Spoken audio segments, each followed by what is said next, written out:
Unscripted, unshackled, uncouth. What you're about to hear is for more mature audiences only. It's Miguel and Holly, Uncensored.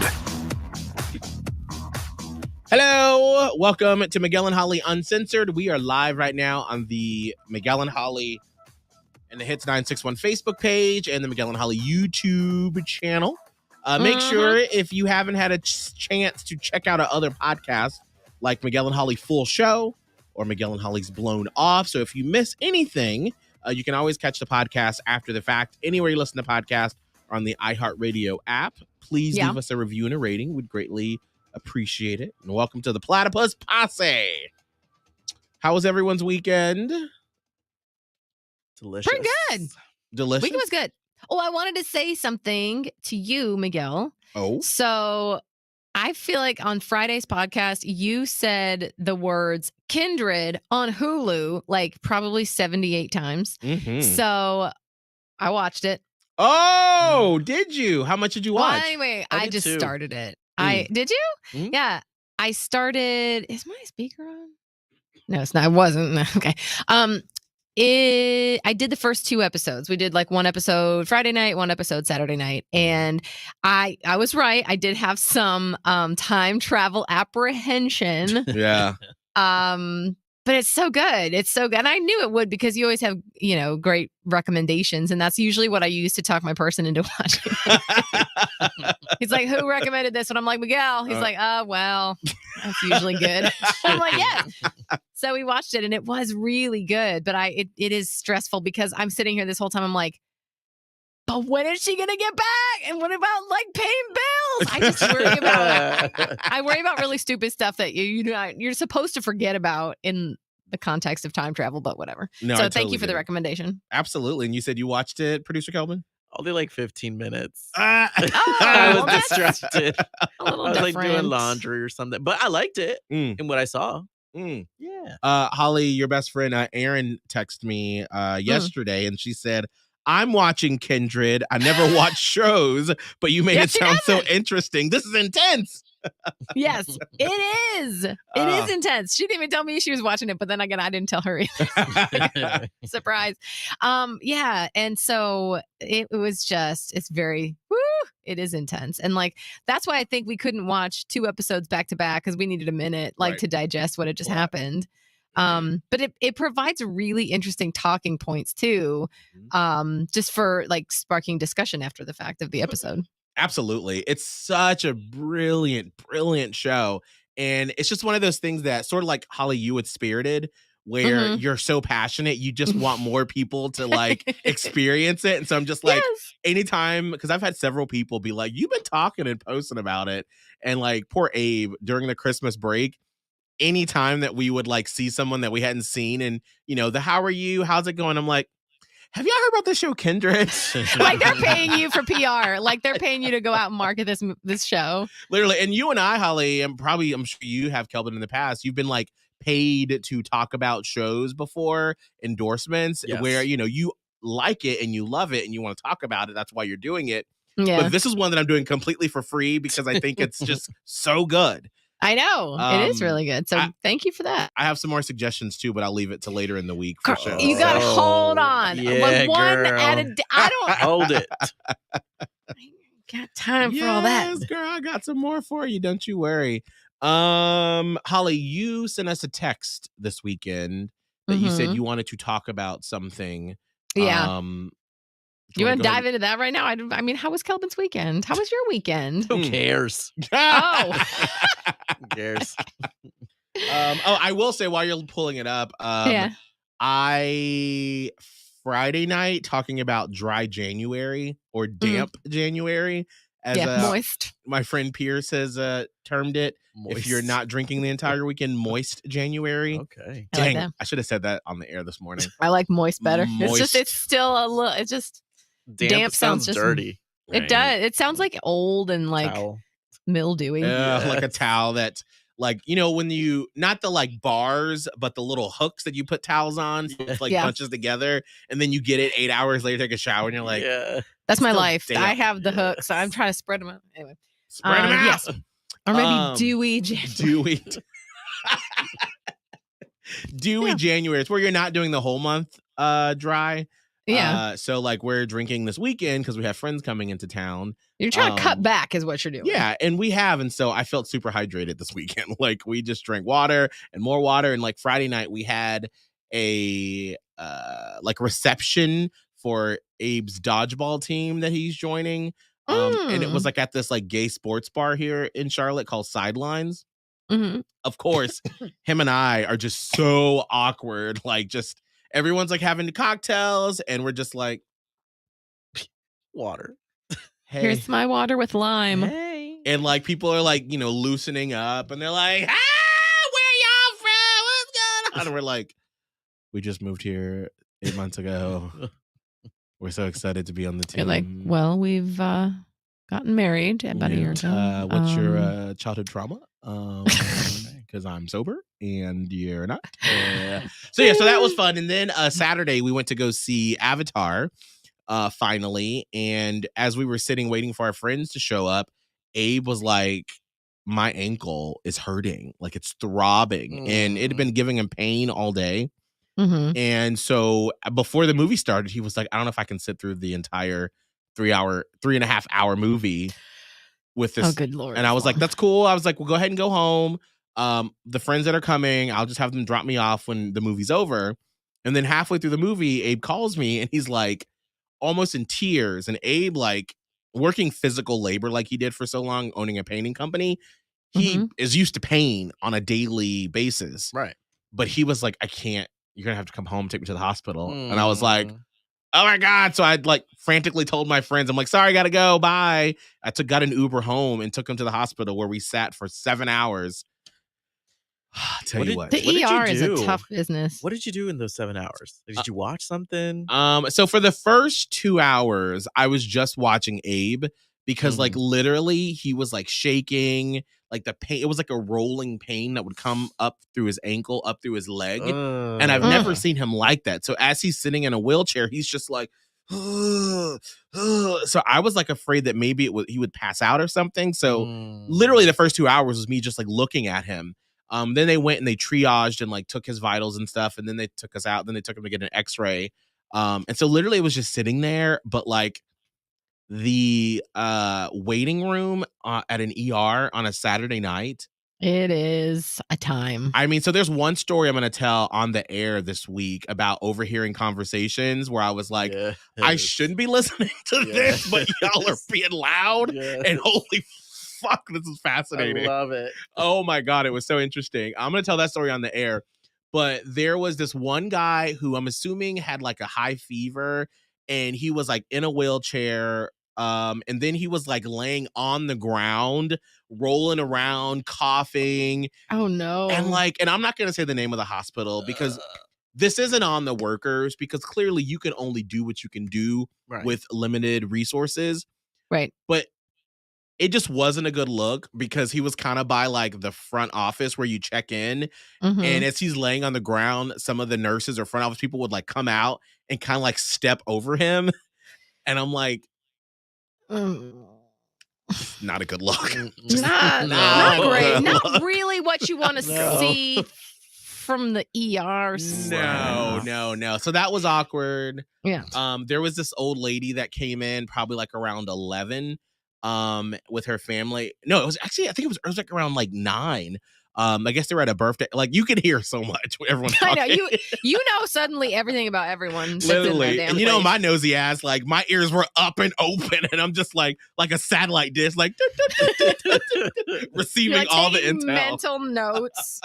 Well, this old lady came in with like her daughter and I guess her grandson or somebody. And she for 3 hours, she was just like,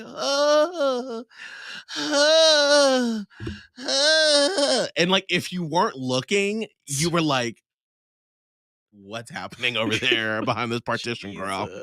And then she was just like, I am in pain. I'm in pain.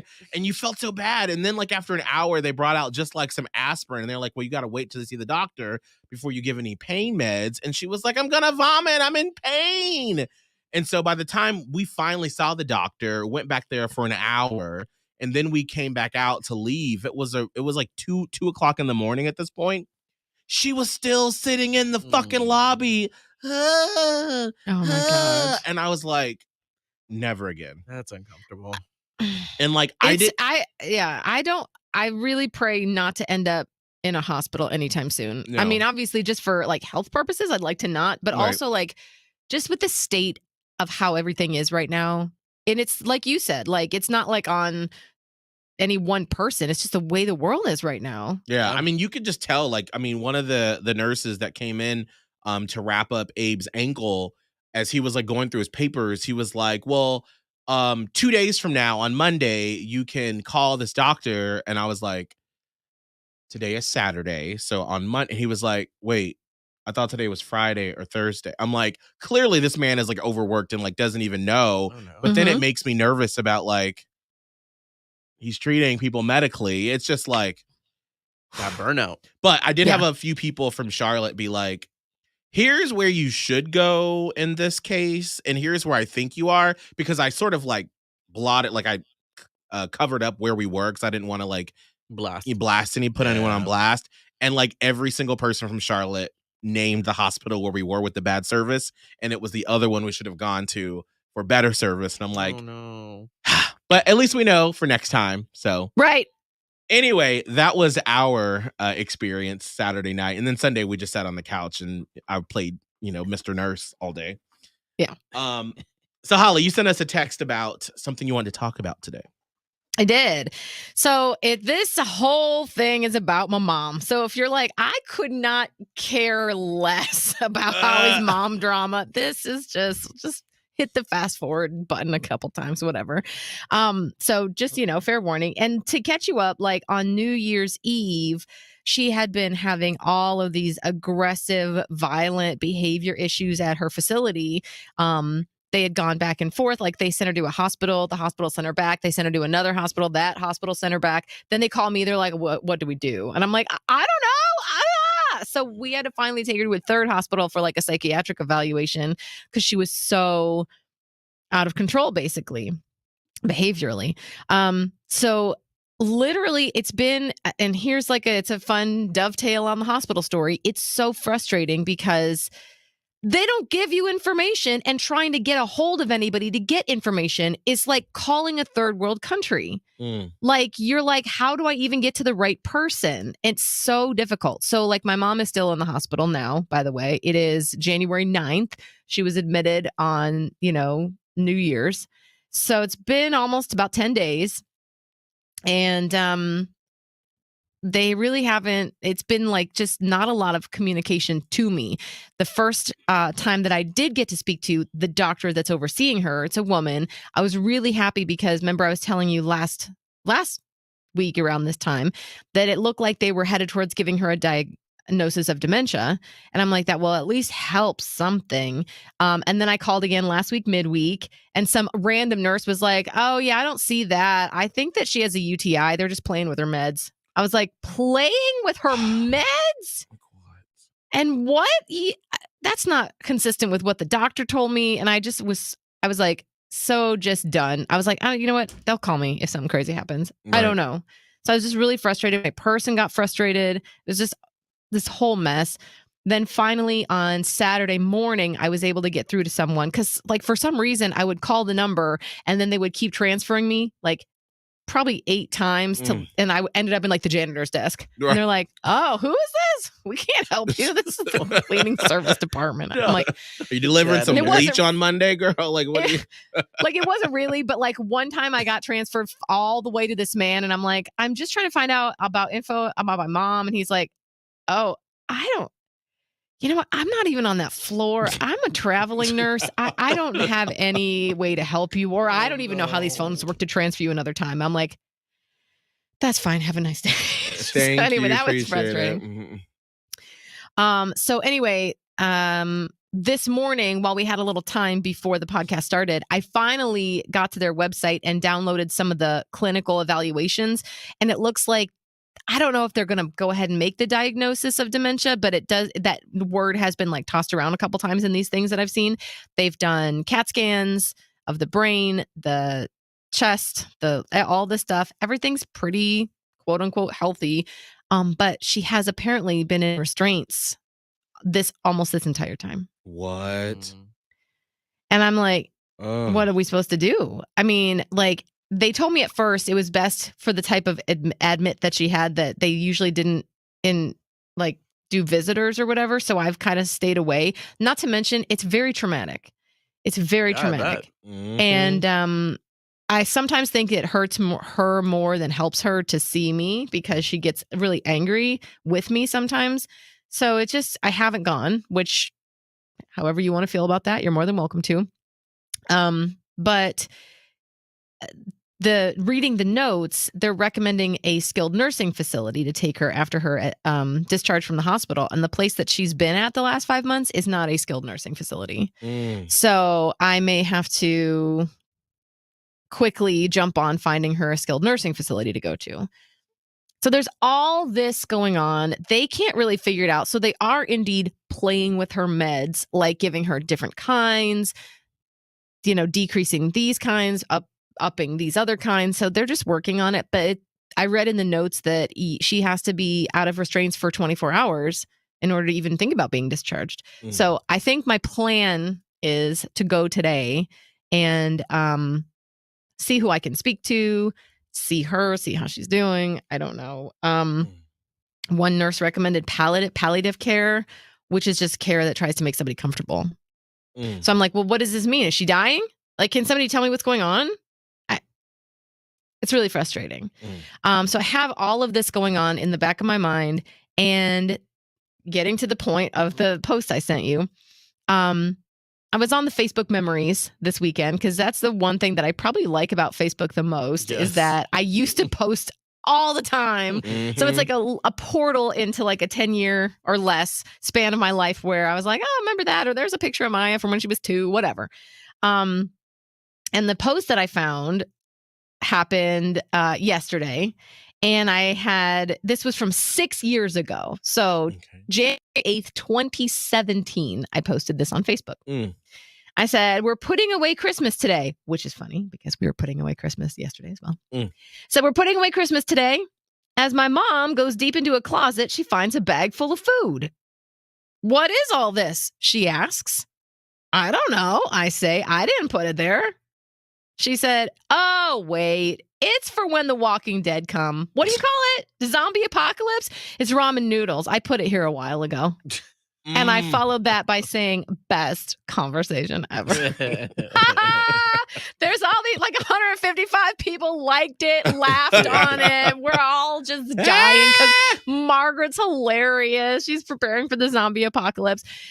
And when I read it yesterday, I was like, holy shit. This started so much longer ago than I even realized. Right. So I just wanted to talk it out because sometimes I really like using the podcast to talk it out. And I was like, if I can help at least one other person with this, and I promise not to take up too much time, but my person and I had a discussion about this because I realized immediately that it was not really the funny haha that it seemed like it was 6 years ago. And it was actually a red flag. And I completely missed it because why, like, it's not like you're not a nurse or a doctor who would be like, oh, this looks like the first sign of dementia. Right. So when I looked at that yesterday, I was like, wait a minute. So now 6 years ago on January 8th in 2017, all was well. We discovered her first meningioma brain tumor in November of that year. And at the time, they were like, did you have any symptoms that anything was neurologically wrong? And we were all like, no. Yes. Like looking at this alone, January of that year. So she came across a bag of ramen noodles and other food. I was like, what is this? And I was like, I don't know. Obviously you put it there. And she's like thinking, no, she didn't. And then she's like, oh yeah. And I think trying to remember the scenario in my head as a memory, I think when she realized that I didn't put it there and she did, she kind of had to freak out and probably did put it there for apocalyptic purposes. but then also felt embarrassed about A, not remembering it, and B, preparing for the apocalypse, because it does sound a little sketch in a Right. moment, and tried to laugh it off with like, Walking Dead, because she did used to watch The Walking Dead back in the day with me. Mm-hmm. And then, of course, I thought it was hilarious because silly old mom. And so we just went about our day. But like, she literally put aside food for an apocalypse and then forgot she did it. Mm. So that was 6 years ago. Right. And then I'm thinking back on another time because it reminded me of another thing that I didn't see, but I remembered a Facebook thing where she put on my Facebook, on my like wall, whatever it's called, on my profile. She's like, it's Nana upstairs. I can't find my phone charger to plug my phone in. And I think she thought she was texting me, but it ended up on Facebook and everybody thought that was hilarious. And I'm like, this is the best. My mom, so crazy. She was a little bit crazy. Mm. She probably did think she was texting me Mm. and couldn't figure out how to find a phone charger. And that was probably like 7 years ago. And it's like, I wish I had known to think like, this is a little bit worrying. Mm. And as a matter of fact, I don't know when. It was sometime in the year 2017, prior to the fall that led to us finding the tumor. She came downstairs one night and told me to my face, I think I might be getting dementia. And I was like, no, come on. Mm. Mom, no, like that's silly. Like look at you, you're fine. But obviously, if she felt so concerned to ask about something like that, and then we both brushed it off because who wants to actually think that they have dementia? Right. There were all these red flags, little ones that are now in my mind, having gone through this journey, huge red flags. That I just thought it was so interesting that there was this trail in my Facebook memories of like, there was something wrong. Mm. And obviously I was never trained to see it, you Right. know? So it's just interesting because at this point, I'm just sad for her. Like I'm just, I want her to not suffer anymore. Mm. That would be what I would say. Right. Take that how you will, but it's so hard for her physically, mentally, emotionally. I don't even know what kind of mental state she's in, like not a good one. I would never want to be in a position where she is. And then on the flip side of it, trying to be the person like the POA / healthcare surrogate for a person like this, let alone your parent, is traumatic and exhausting Yeah. and confusing and stressful.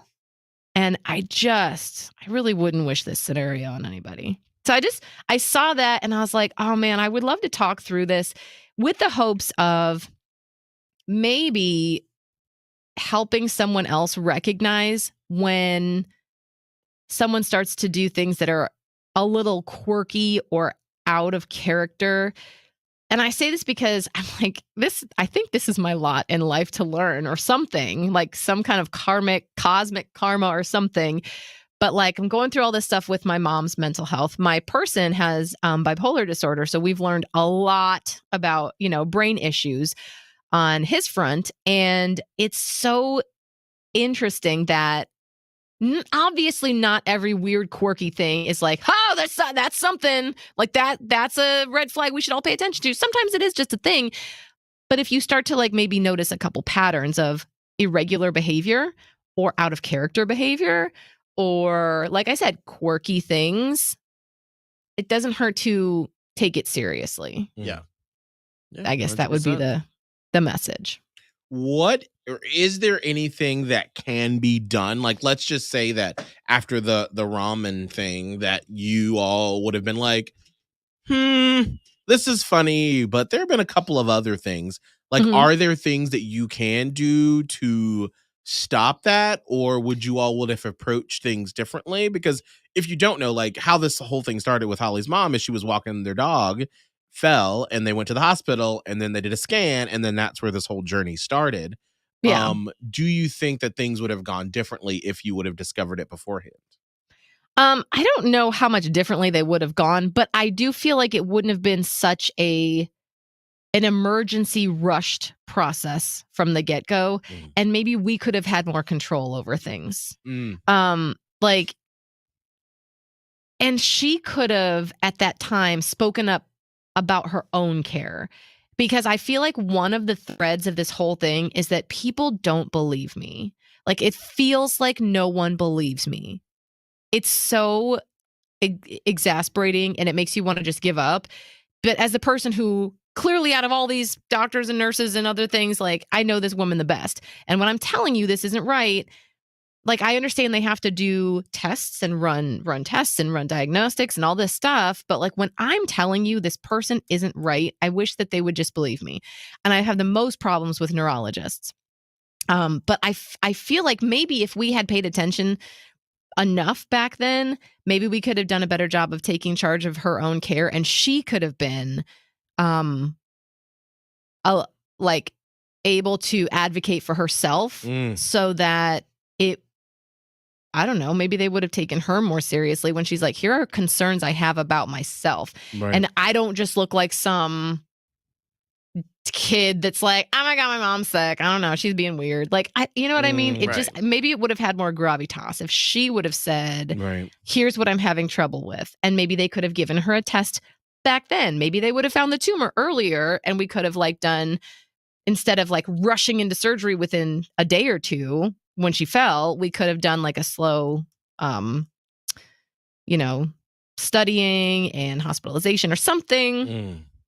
Have you We could have been more in control. What? Have you researched anything regarding dementia, like Oh steps my God, and so stages and stuff like that? Like, so much. where could it possibly go from here? Well, the last time I spoke with, I only spoke with the doctor once, and then a very knowledgeable nurse who read the chart Saturday, and they both use the term late stage dementia. And so I'm guessing that's where it is. The problem with dementia and the umbrella that dementia is, which, Alzheimer's falls into that umbrella, but she does not have Alzheimer's. That's like 80% of dementia cases is Alzheimer's, and that's not what she has. But in that umbrella of terms, there's a lot of very vague and overlapping symptoms that can be like late stage or moderate stage or whatever. And keep in mind, she hasn't even been fully properly diagnosed with dementia, which makes it even harder. But on a couple different websites, I saw that, aggression and anger can be later stage symptoms. And what else did it say? Like when you, because they say she hasn't been eating. And so I'm like, well, that's probably not good, but I don't know. Like I said, I'm gonna try and go today. And they say, refusal of food can be a late stage symptom. And obviously, like losing physical, like she can't, like usually later stage patients can't walk, take care of themselves, they're incontinent, all of that stuff. But up until, New Year's, when we had to take her in, she was walking around less well than previously. Like she's tottering more and like unsteady, very hunched over as she's walking.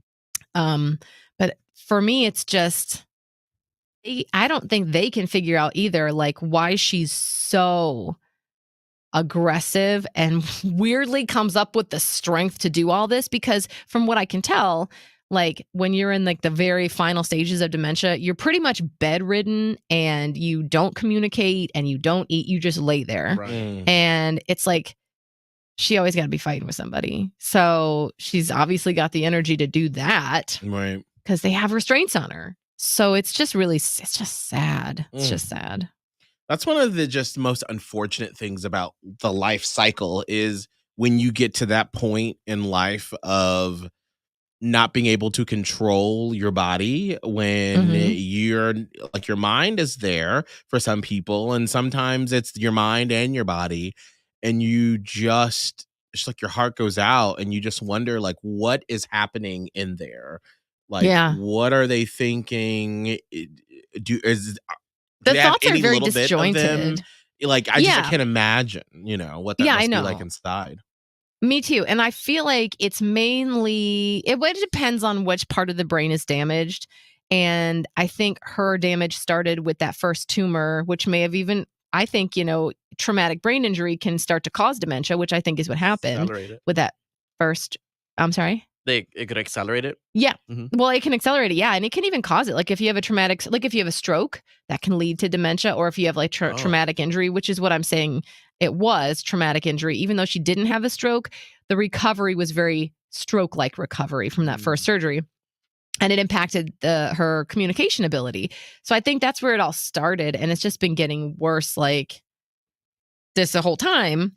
And so right now, I would say she probably feels emotions and she's just confused. Like, I'm not sure if I definitely don't think she understands what's happening. I don't think, I think things are very basic. Like, oh, my toe hurts, I'm angry. Or, that's why I say sometimes I think seeing me is a trigger, because I trigger past memories, probably bad ones, because it does also seem to, in my experience, that there are no happy memories for dementia patients.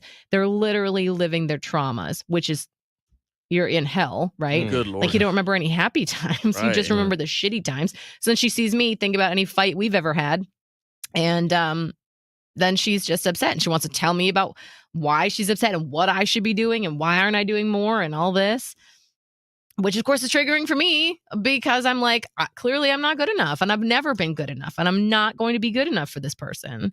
So, I'm going through traumatic stuff, too, having been in therapy for 3 years, trying to figure out our relationship and why I always felt like the various types of way about my mom. So it's a lot. And I just feel bad. Yeah. Just feel bad. I feel almost detached now. Just bad.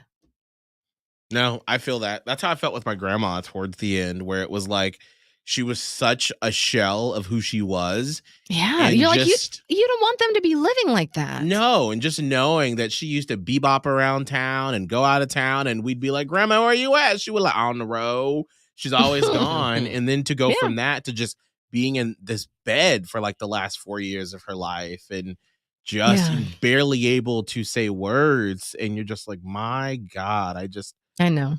But that also, I think, is a lesson on like taking every day and like literally taking a second and like looking around and being like, wow, I really appreciate this. And like, it's not even like you have to every day, I'm going to seize the day. I'm going to go on an adventure. I'm going to quit my job and tell my best friend I don't like to fuck themselves, But to me, it's just like yesterday we were sitting on the couch with Abe and his foot. And I looked at him and I was like, I know that you feel bad because your leg hurts and we had to leave the movie and, you're missing your first dodgeball game.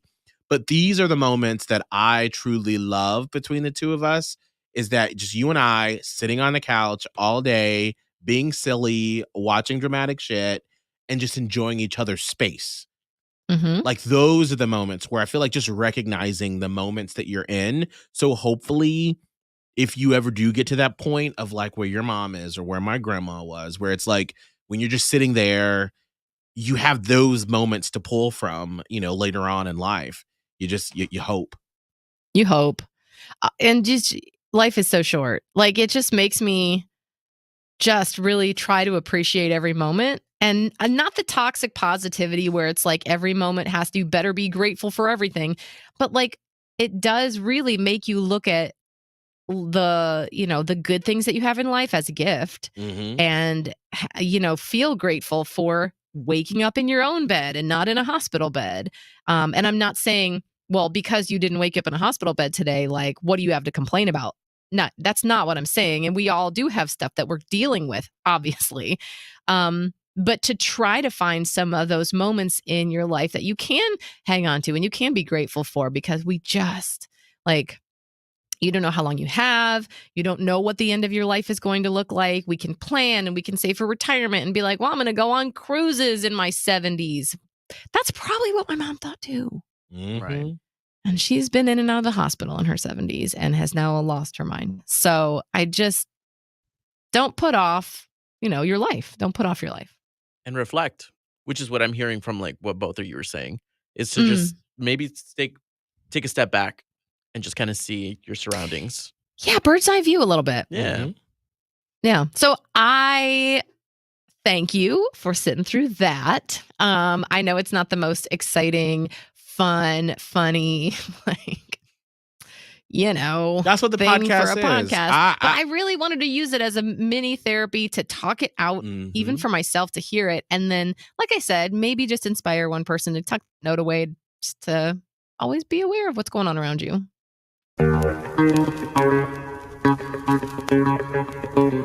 Great transition. Before we get out today, I did want to talk about this because by the next time we do the podcast on Wednesday, Yes. one of the three of us, or you listening or watching, could be a billionaire. Because the Mega Millions is at $1.1 billion. That's so much money's dollars. So I wanted to ask, as we close out today's podcast, what's the ridiculous thing that you would do with your money if you won $1.1 billion?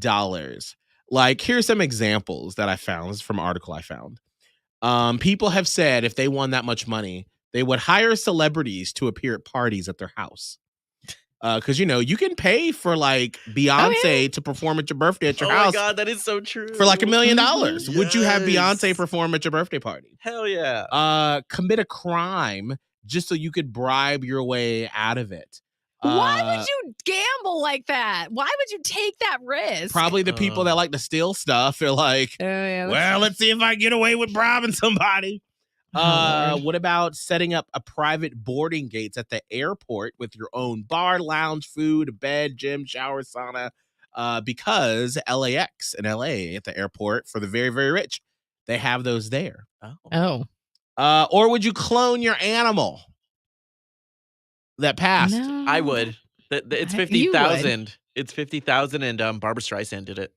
Actually, it's $100,000 now. Oh, inflation, girl.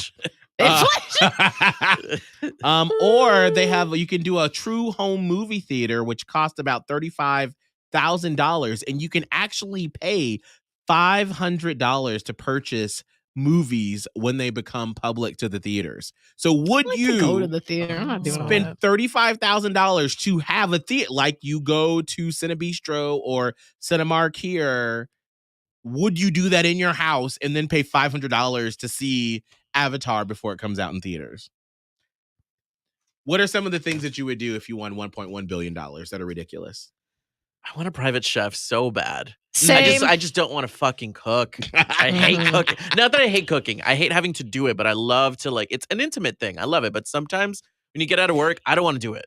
Well, it's almost like I saw a TikTok where it was like this girl was like, I like the act of cooking, but when I feel like I need to or I have to, I don't want to do it. Right. And I will my body will just go into starve mode and be like, I'm not doing this shit because I don't have to. Right. And then it's like this weird thing. So I would absolutely have a private chef like all the time. Chef, I'll be like, hey, chef. Hey. Text her. Yes. I would still come into work, but please believe we would have a buffet of food every single morning. If you want to be fat, you can be fat. If you want to be healthy, you can be healthy. No. It has everything. It's a buffet every single morning. Oh my God. We would have that. And then I would, if 1.1 billion, so we're talking ridiculous money. Yeah. I would literally have someone dress me every morning. Dress you? Like put on your Dress clothes you? or choose them? Nope. I would have them dress me because I don't know because in your mind, what you think looks good on you. Yeah. But then having someone subjectively be like, no, Miguel, you should wear these jeans, roll it up. Let me roll it up for you. You should wear it with this many buttons open or this many buttons buttoned up.